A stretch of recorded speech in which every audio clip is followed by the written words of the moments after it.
বন্ধুদের শুভ বিকেল জানাচ্ছি। হয়তো ভিডিও পেতে পেতে আপনাদের সন্ধ্যা হয়ে যাবে, তো সমস্যা নাই। অনেকদিন অনেকগুলো রিকোয়েস্ট ছিল, ওই রিকোয়েস্টের মধ্য থেকে 15 থেকে 20টার মতো শেয়ার বাছাই করে নিলাম। সেগুলো একটু দেওয়ার চেষ্টা করি আজকে, কারণ অনেক দিন হয়ে গেছে। মানে ওভারঅল মিলিয়ে আসলে আমাদের পরিস্থিতি সব দিক থেকে কেমন এটা আমরা সবাই জানি, এটা ব্যাখ্যা দেওয়ার দরকার নাই। সবাই যার যার অবস্থান থেকে নিজের মতো করে প্রস্তুতি নিয়ে নিজের ব্যবসা নিজে করবেন। এখানে কারো নির্দেশনা বাই সেল করবেন না, এতে নিজে ক্ষতিগ্রস্ত হবে। নিজে যেটা বিবেচনায় থাকবে, নিজে যেটা মাথায় থাকবে সেটাই করবেন। তো আমরা গতদিন ইন্ডেক্সের যে আলোচনাটা করেছিলাম, সেটাই ইন্ডেক্সটা আমরা আবার একটু বলি, কারণ ইন্ডেক্সে একটা ব্যারিয়ার ছিল ছোটোখাটো, সেই ব্যারিয়ারটা 315 থেকে 20 সেটাকে ওভারকাম করে মার্কেট মোটামুটি উঠেছে, কিন্তু মার্কেট বিপদমুক্ত হয়ে গেছে এটা বলতে পারবো না। কারণ হচ্ছে এখানে বিপদমুক্ত হইতে হইলে আমাদের 5430 পয়েন্টের উপরে যেতে হবে বাজার, আরও 100 পয়েন্টের উপরে গেলে তখন আমরা বাজারটাকে বিপদমুক্ত বলতে পারবো। তো এর মধ্যে ওভারঅল পরিস্থিতি নিয়ে আমরা যার যার অবস্থান থেকে বিবেচনা করে কাজ করবেন। আমি শুরু করছি সোনালী পেপার আর সোনালী আঁশ একজনে বলেছিলেন, সেটা দেখি। এই মুহূর্তে সোনালী পেপার যেহেতু ইন্ডেক্স বেড়েছে, এক্স্যাক্টলি ইন্ডেক্স বাড়ার সাথে সাথে আমাদের ছোট বড় সব শেয়ারের দামই কিছু হলেও বাড়ে। তো সেক্ষেত্রে সোনালী আঁশ লো পিট শেয়ার হলেও সেটাও কিন্তু দাম বেড়েছে। দুদিনের যে কারেকশন সেটা একদিনে কভার করেছে। যে প্যাটার্নটা ক্রিয়েট করেছে প্যাটার্নটা খুবই চমৎকার। আপ ট্রেন্ডের মধ্যে সুইং ট্রেড হচ্ছে।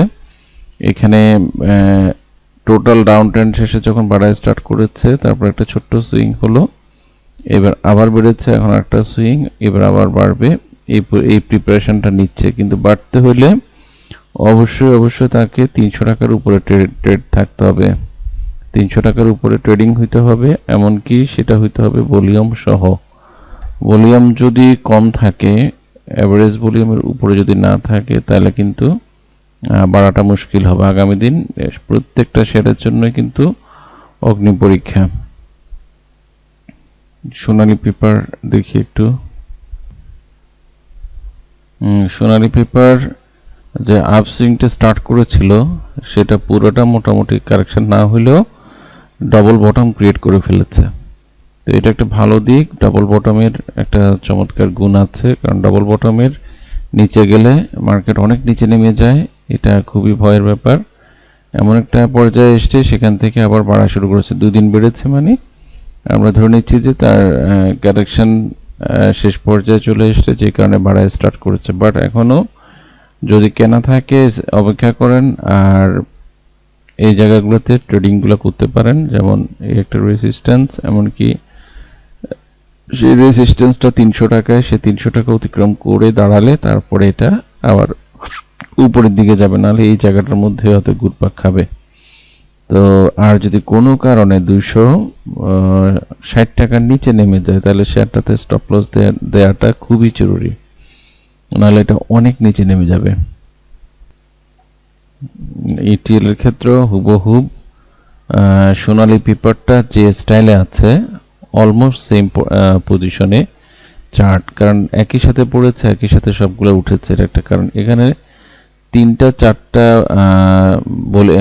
বটম করেছে, তো সেই বটম থেকে আবার উঠার চেষ্টা করছে। সেখানে একটা রেজিস্ট্যান্স আছে ছোটোখাটো, 11 টাকা 50 থেকে 70 পর্যন্ত। এই জায়গাটা অতিক্রম করলে এটা আবার নতুন করে বাড়ায় স্টার্ট করবে, আর কোনোভাবে 10 টাকার নিচে যেন না নামে, এদিকে খেয়াল রাখবেন। তারপরে সিএনএ টেক্সটাইল ছোট শেয়ার আবেদন করেছেন দেখা যাচ্ছে। সিএনএ টেক্সটাইল চরম ডাউন ট্রেন্ডে এখনও আছে। সাইডে মুভমেন্টটা তে একটা খারাপ করেছে, সেটা হচ্ছে 60 টাকা থেকে যে সাইডে মুভমেন্টগুলো হচ্ছিল, 60 টাকা এসে 8 টাকার কাছাকাছি যাচ্ছিল, সেই জায়গাটা ডাউন ফলিং হয়ে গেছে এটার। তো এই ধরনের ফলিং একটু আগে যেটা আলাপ করছিলাম, যদি ব্রেক ডাউন করে নিচে নেমে যায় তাহলে কিন্তু অনেক নিচে নেমে আসে শেয়ারটা, ওই সব শেয়ারগুলা। তো এটার ক্ষেত্রে এটা অলরেডি একদিন ডাউন করার পরে আবার 3 দিন ডাউন করেছে। তো এখন 2 দিনে ছোট ছোট করে বেড়েছে, ঠিক আছে, কিন্তু যতক্ষণ পর্যন্ত 60 টাকার উপরে ট্রেড না এসে দাঁড়াবে, এমনকি ফাইনালি 60 টাকা 20 পয়সার উপরে না দাঁড়িয়ে যাবে, ততক্ষণ পর্যন্ত এটা বিপদমুক্ত না। তারপরে হচ্ছে ওএল, অলিম্পিক অ্যাক্সেসরিজ। অলিম্পিক অ্যাক্সেসরিজের ক্ষেত্রে সবগুলো শেয়ারে আসলে অলমোস্ট সেম, চরম রেসিস্ট্যান্সের মধ্যে অবস্থান করছে। এটাও 4টা বটম করেছে, 4টা বটম শেষে আবার বাড়ছে, ইন্ডেক্স বাড়ছে মানে শেয়ারের দামও বাড়ছে। তো সেক্ষেত্রে রেসিস্ট্যান্স আছে, রেসিস্ট্যান্স হচ্ছে 13 টাকা 50 পয়সায়। এই 13 টাকা 50 পার করলে দেন এটা নিয়ে চিন্তা করা যেতে পারে। বেস্ট হোল্ডিংসের ক্ষেত্রে কয়েকদিন আগে আমি একবার বলেছি, বেস্ট হোল্ডিংস অলরেডি তার যে নিয়ারেস্ট সাপোর্ট ছিল, সেই নিয়ারেস্ট সাপোর্টটা কিন্তু ভেঙে পড়েছে, এবং এখানে নিয়ারেস্ট সাপোর্ট ছিল সেটা ভেঙে পড়েছে অলরেডি 28 টাকায়।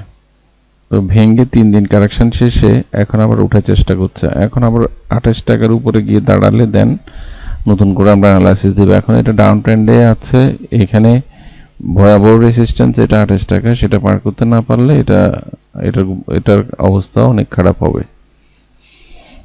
তারপরে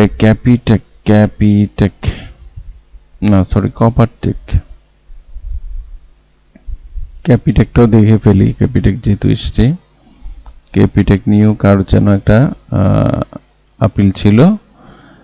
ক্যাপিটেক আমরা রিসেন্টলি দেখেছি বেশ ভালো প্লে মেক করেছে। এটা আমরা প্রথম অবস্থায় যখন দেখলাম এটাকে, মোটামুটি নতুন শেয়ার, এটা যতটুকু যৌক্তিকভাবে ওঠার দরকার উঠে কারেকশন শেষ করেছে। কারেকশন শেষে সাইডে মুভমেন্টটা সুন্দরভাবে কমপ্লিট করে একেবারে তত্তর করে উপরের দিকে উঠে গেছে, উঠে এখন একদম ভালো ধরনের সাপোর্ট যেটা, সেটা থেকে এসে কিন্তু ঘোরার চেষ্টা করছে। তো এই যে 12 টাকা হচ্ছে এর মেজর সাপোর্ট জোন, এই সাপোর্ট থেকে কোনোভাবে নিচে নামতে পারবে না, নামলে কিন্তু বিপদ। আর উঠতে হলে ছোট ছোট অনেকগুলো বাধা আছে, 13.5 টাকা 14 টাকা এইসব জায়গাগুলো পার করতে হবে। কপারটেক অলমোস্ট সেম, এক্স্যাক্টলি ভালো সাপোর্ট জোন এসছে, এই সাপোর্টটা ভয়াবহ ধরনের ভালো এটা বলতে পারি। কিন্তু সাপোর্টের নিচে নেমে সেদিনে কিন্তু পরশুদিনের কথা, পরশুদিন বলতে বুধবারে অনেক নিচে পড়ে অনেক উপরে ক্লোজ করেছে, তারপরের দিন উপরে যাওয়ার ইঙ্গিত দিয়ে দাঁড়িয়েছে। এখন রেসিস্ট্যান্স হচ্ছে 29 টাকা, 29 টাকার উপরে উঠলে দেন আমরা এটা নিয়ে চিন্তা করতে পারবো। আফতাবটো ভালো ধরনের একটা গেমলিং হচ্ছে, এটাতে বোঝা যায়। যেদিন বাড়ে বেশ ভালোভাবে বাড়ে, আর পড়লে তো 3%-এর বেশি পড়তে পারছে না। আমরা এই জায়গাটা ছোট্টখাটো রেলি যেটা দেখলাম, এটাতেও কিন্তু একই রকম অবস্থা, কাউকে সুযোগ দেওয়ার চেষ্টা করেনি, আবার ধীরে ধীরে পড়েছে, ওদিন হুট করে হল্টেড করেছে, আবার 3 দিন 4 দিন পরে গতদিন বেশ ভালো অঙ্কের একটা অ্যামাউন্ট বেড়েছে, এমনকি ভালো সাপোর্ট জোন ছিল। এখন আগামী দিন যদি 39 টাকার উপরে দাঁড়িয়ে যায়, সেটা পিছনে ফিরে তাকাবে না, সোজা কথা। এটা এতগুলো শেয়ার দেখলাম, এই শেয়ারটাই মোটামুটি পজিশনিং ভালো পেয়েছে। অ্যাডভ্যান্ট, তাও গেমলিং শেয়ার, অ্যাডভ্যান্টের ক্ষেত্রেও অনেকটা আফতাবের মতোই পজিশন, সেটা হচ্ছে 27 টাকা 20 পয়সার উপরে দাঁড়ালে এইটাও পিছনে ফিরে তাকাবে না। তা আমার আরও কিছু শেয়ার রিকোয়েস্ট আছে, যেটা ছিল 1 তারিখে। 31 তারিখে আপনাদের একটা রিকোয়েস্ট ছিল, সেই রিকোয়েস্টগুলো আমি একটু দেখে নিই। কমেন্ট তো আসছেই না, নেটের এই অবস্থা কেন? দেশে কি আবার নেট বন্ধ হয়ে যাবে না তো? সাথে তো আমার কমেন্টস মাত্র 3টা 4টা কমেন্ট নাকি আস্তে আস্তে আসছে, কোন যুগে আছে এটাই তো বুঝতে পারছি না। এটা হচ্ছে ওয়াইম্যাক্স আইটিসি, ওয়াইম্যাক্স এবং আইটিসি নিয়ে তো আমি দিয়েছি। তারপরে হচ্ছে ফরচুন, ওইটা অলরেডি গতকালকের ভিডিওতে আছে, আইটিসি এবং ওয়াইম্যাক্স। আমি ফরচুনটা দিতে পারি, যেহেতু শুধু ফরচুনটাকে দেখতে পাচ্ছি এখন। ফরচুন ফেভারেজ দ্য ব্রেভ, মানে ভাগ্য সাহসীদের অনুগ্রহ করে, কিন্তু আমরা কোন ধরনের সাহসী কি ফরচুন নিয়ে বসে আছে আল্লাহ জানে। এটা তো জুতার বাড়ি খাচ্ছে এটা কিনে। মানে যারাই কিনেছে তাদের একই রকম কথা, এটাও কিন্তু একই রকম পজিশন, মোটামুটি ডাবল বটম যেটা, সেই বটমের মধ্যে থেকে টোটাল রেঞ্জিং ছিল এটার 27 টাকা 30 থেকে 29 টাকা 60 পয়সা। বড় ধরনের একটা সাপোর্ট জোন, খুব যৌক্তিক একটা সাপোর্ট জায়গা। সেই জায়গা থেকে মোটামুটি ঘুরে যাওয়ার চেষ্টা করছে। আপাতত 31 টাকা 50 পয়সা যদি দাঁড়াতে পারে, আমরা প্রথম বলবো যে কিছুটা বিপদ মুক্ত হয়েছে। আর যদি 35 টাকার উপরে দাঁড়াতে পারে, বলবো যে হ্যাঁ, এটা র্যালির জন্য রেডি হয়েছে। এই হচ্ছে আজকের আলোচনা। ধন্যবাদ, সবাই ভালো থাকবেন।